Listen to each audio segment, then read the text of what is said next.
Guys, Emma here. I am behind posting footage for this is going to be the third, well, no, 2 full weeks in a row that I missed. I'll get this video out on the third week, so it'll be okay. But it's not because I haven't been creating content for YouTube. I have just been working on a big project, which I thought was going to be a 1 weekend project, which turned into a 2 weekend project, which is now actually turning into a 3 weekend project. But that is how all house projects go, I feel like. So, not out of the realm of possibilities. But I have exciting news because that project will be posted on YouTube. I'm making a big, full video on the whole renovation of one of my upstairs guest bathrooms.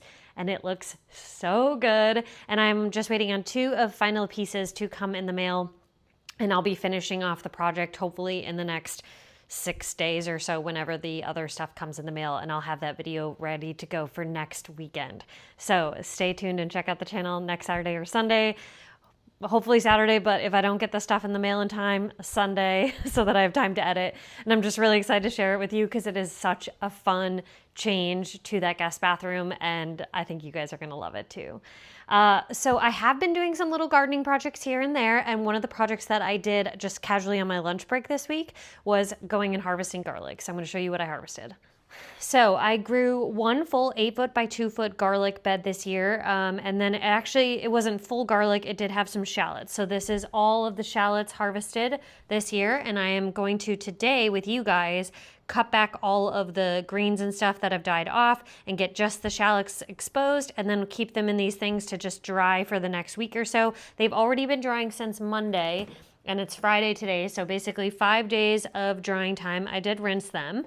We have 2 varieties of garlic that I grew this year. We have Georgia Crystal, which is this bundle, and then Russian Giant, which is this bundle, and both of them are beautiful. Now, the reason I did these 2 varieties is because, one, I haven't grown Russian Giant yet, and it has been on my list, so I really wanted to do it. So this year is my first year growing Russian Giant, and based off of how beautiful the size of this garlic is, I'm going to continue to grow some Russian Giant.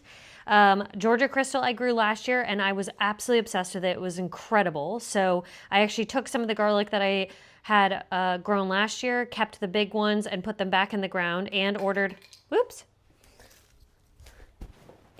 some additional ones from one of my favorite growers of garlic, which is Ocean View Gardens in Wrangell. So I added some of that to the bundle, and this is how much garlic we walked away with. I haven't actually counted the cloves yet, but I will count once I get out here with my Falcos to clean these all up. So now that most of these greens have been sitting here for about Monday to Friday, I am ready to cut back these just before the stalk, cut off the roots, and then make sure that they're set out properly to dry. And I'm going to leave them for another week or 2 in the garage. I probably will bring a fan out here to help speed up the drying process and curing, and then I will move them inside the house once they are ready. I am very happy with this garlic harvest. Garlic and shallots are one of my favorite things to grow here in Southeast because, one, a lot of things don't grow here because we need heat and sunlight, and we don't get a lot of those, especially this summer. This summer has been rough for sunlight and warmth. 2, these are the easiest crops. Shallots and garlic, you just set it in the ground and you forget about it. And it just is such a useful thing to have shallot and garlic. I use shallots and garlic in almost, every other meal I cook for dinner specifically. And I make it for a lot of lunch meals too. And I just really love having fresh garlic and shallots. And the other really great thing about growing those 2 types of crops is they last forever. They last so long. I am actually still using garlic that is perfectly fine and fresh in my pantry today. I just minced some that I grew last season. So it has been in my pantry for an entire year. That is amazing. There is not a lot of crops that you can grow and store for an entire year, obviously, unless you dehydrate it or freeze it or something, but these are just literally stored in my pantry. And that's incredible. So today we are going to kind of do part 2 of the project. So the other day on my lunch break, I just casually went and ripped all this garlic and shallot out of the ground, and I hosed it off really quick. I'm sorry I didn't get that on video footage, but I will link in the description below previous times that I have harvested garlic, so you can watch that process. It's very straightforward, just literally pulling it out of the ground.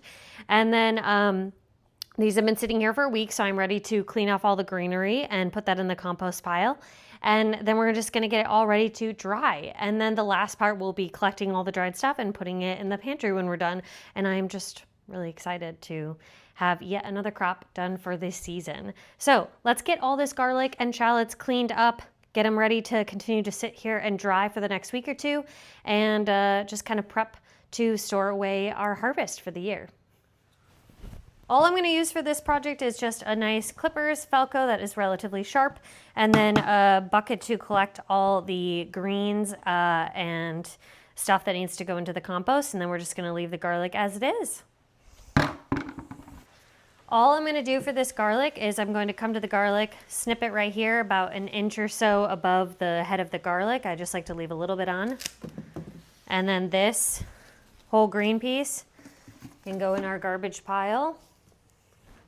The top of this garlic then will get brushed off, and then I'll take the roots and I'll cut those off. And so you can see some of this mud has already dried that was on here earlier this week.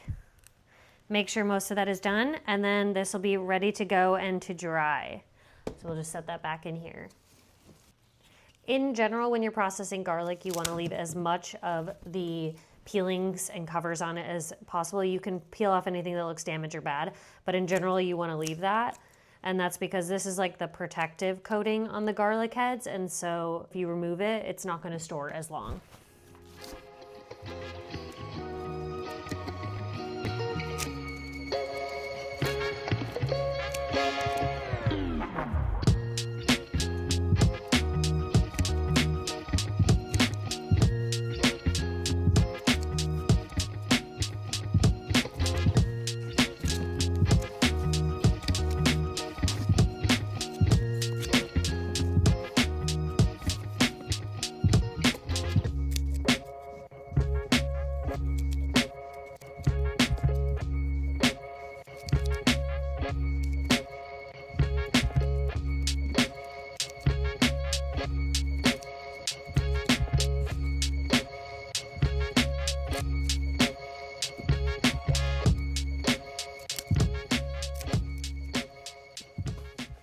Okay, we finished all of our garlic and it looks great. I think it's gonna dry a lot better this way. I'm just gonna kind of make sure they all have room to breathe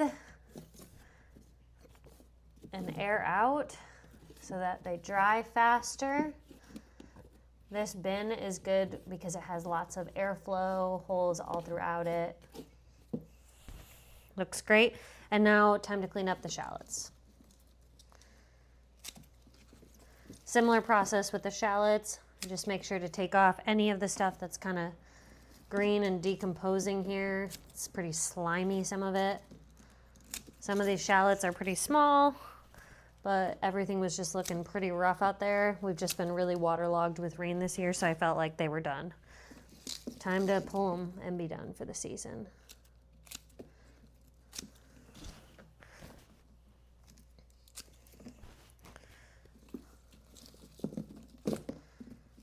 Like you could wait till all of this is completely died off, or you could just be done with it now because it's all slimy and gross, right?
Okay, this is our garlic and shallot harvest for the year. I counted there was like 32 garlic cloves, so excited about that, and practically 1 million tiny shallots. Now, these shallots might not look super impressive compared to like a grocery store shallot or something, but some of them are a decent size. And the thing is here, it seems like the past couple times I've tried to grow these, they grow in big clusters, like 6 to 10 of them grow, but they're all relatively small and they don't get much bigger than that. I'd have to leave them like for a whole nother season, like a whole nother winter, and then harvest them.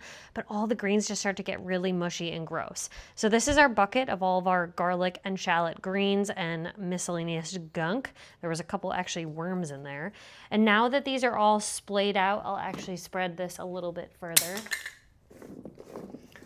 That way these all have good airflow to dry. We'll let this sit in the garage. I'll probably bring a fan out here. We'll let these sit as well, and they'll get their final kind of like week-long drying, curing process here in the garage, and I think that'll be really helpful. That'll all go in the compost pile. And that is it for our shallot and garlic harvest of the year, and I'm really happy with it. I'm going to continue on this next year doing Russian Giant and Georgia Crystal. I just think for us, in our climate, in our zone, whatever it is, these two varieties are just really, really good. I'm very impressed.